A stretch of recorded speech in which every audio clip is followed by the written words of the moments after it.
जर आपण BA, BCom, BSc किंवा कोणत्याही शाखेतील पदवीधर असाल तर आपणाकरिता मुख्यमंत्री योजना दूत ही एक सुवर्ण संधी राहू शकते।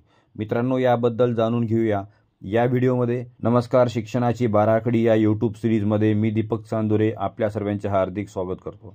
मित्रांनो, मुख्यमंत्री युवा कार्य प्रशिक्षण योजनेच्या अंमलबजावणीस मान्यता देण्याबाबतचा शासन निर्णय दिनांक 9 जुलै 2024 रोजी निर्गमित झालेला आहे। मुख्यमंत्री युवा कार्य प्रशिक्षण योजनेच्या संदर्भाने माहिती देणारा सविस्तर व्हिडिओ मी आपल्याकरिता उपलब्ध करून दिलेला आहे। या शासन निर्णयातील मुद्दा क्रमांक 6 मध्ये स्पष्ट केलेले आहे की योजना दूत नेमण्यास मान्यता देण्यात येत आहे। त्याबद्दल दिनांक 7 जुलै 2024 रोजी सामान्य प्रशासन विभागाचा शासन निर्णय आलेला आहे।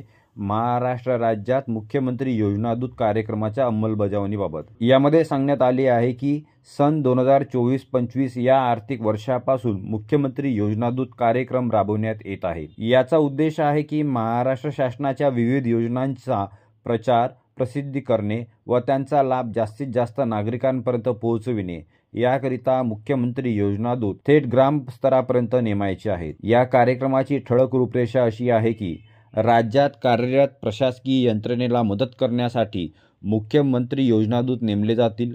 प्रत्येक ग्रामपंचायतीसाठी एक व शहरी भागात 5000 लोकसंख्येकरिता एक योजना दूत याप्रमाणे संपूर्ण राज्यामध्ये एकूण 50,000 योजना दूत नेमले जाणार आहेत। मुख्यमंत्री योजना दूत म्हणून ज्यांची निवड होणार आहे त्यांना प्रति महिना 10,000 रुपये मानधन देण्यात येणार आहे। ही निवड 6 महिन्यांकरिता असणार आहे। मुख्यमंत्री योजना दूताच्या निवडीसाठीचे निकष याप्रमाणे आहेत। मुख्यमंत्री योजना दूत याकरिता युवक व युवती दोघेही अर्ज करू शकतात, मात्र ते 18 ते 35 या वयोगटातील असावे।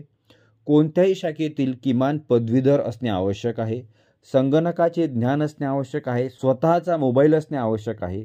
महाराष्ट्राच्या अधिवासी असणे आवश्यक आहे आणि स्वतःचे आधार कार्ड आणि स्वतःच्या नावे बँक खाते जे की आधार कार्डला लिंक केलेले असणे आवश्यक आहे। या योजनेकरिता अर्ज करताना उमेदवाराकडे खालील कागदपत्रे असण्याची गरज आहे। ऑनलाईन पोर्टलवर त्यांनी अर्ज केलेला असावा, त्यांच्याकडे आधार कार्ड असावं, पदवी उत्तीर्ण असल्याचे प्रमाणपत्र असावे, अधिवासाचा दाखला असावा, वैयक्तिक बँक खात्याचा तपशील, पासपोर्ट साईज फोटो आणि हमीपत्र ही कागदपत्रे आवश्यक आहेत। नेमणुकीची प्रक्रिया पुढील प्रमाणे आहे। उमेदवारांनी सर्वप्रथम ऑनलाईन नोंदणी करावी।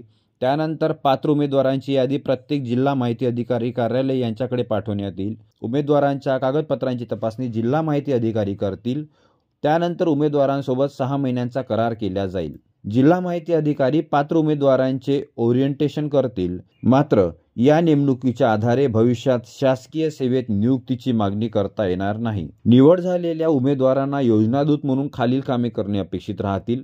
जिल्हा माहिती अधिकारी यांच्याकडून योजनांची माहिती घेणे, राज्य शासनाच्या विविध योजनांचा प्रचार आणि प्रसिद्धी करणे, राज्य शासनाच्या योजनांची अंमलबजावणी ग्राम पातळीवर जी यंत्रणा करते त्यांच्यासोबत समन्वय ठेवून शासनाच्या योजना घरोघरी पोहोचविणे, योजना दूत कामाचा अहवाल ऑनलाईन अपलोड करणे, योजना दूत म्हणून काम करत असताना ज्या वेगवेगळ्या योजनांची माहिती योजना दूतला प्राप्त होणार आहे त्या माहितीच्या आधारावर कोणतेही नियमबाह्य काम केले किंवा गैरवर्तन केले तर त्यांना जबाबदारीतून मुक्त करण्यात येईल।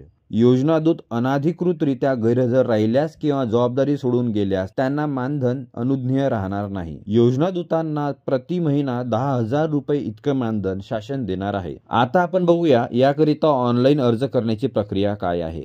महास्वयम या ऑनलाईन पोर्टलवर आपल्याला सर्वप्रथम लॉग इन करायचे आहे। याची लिंक डिस्क्रिप्शन बॉक्समध्ये दिलेली आहे। जर आपण महास्वयम या पोर्टलवर आपली नोंदणी केली नसेल तर आपण सर्वप्रथम या पोर्टलवर आपली नोंदणी करावी। या पोर्टलवर नोंदणी करण्याची प्रक्रिया कशी आहे हे जाणून घेण्याकरिता आपण माझा मुख्यमंत्री युवा कार्य प्रशिक्षण योजनेचा व्हिडिओ पाहावा। त्यामध्ये नोंदणीची संपूर्ण प्रक्रिया स्टेप बाय स्टेप सांगण्यात आलेली आहे। त्या पद्धतीने नोंदणी पूर्ण केल्यानंतर आपण आपला आधार कार्ड आणि आपण ठरवलेला पासवर्ड टाकून लॉग इन करावे। लॉग इन केल्यानंतर आपण आपल्या प्रोफाईलमध्ये जाता त्या ठिकाणी नोकरी शोधा या ठिकाणी योजना दूत हे सर्च करायचे आहे। योजना दूतचे स्पेलिंग इंग्रजीत लिहित असताना YOJANADUT म्हणून सुद्धा आपण सर्च करू शकता किंवा DOOT यांनीही सर्च करू शकता।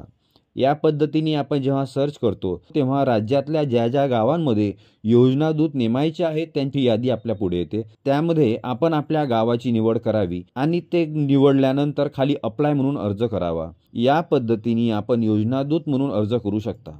मित्रांनो, शिक्षणाची बाराखडी या YouTube सिरीजमध्ये महत्त्वपूर्ण आणि नाविन्यपूर्ण माहिती घेऊन लवकरच भेटूया। धन्यवाद।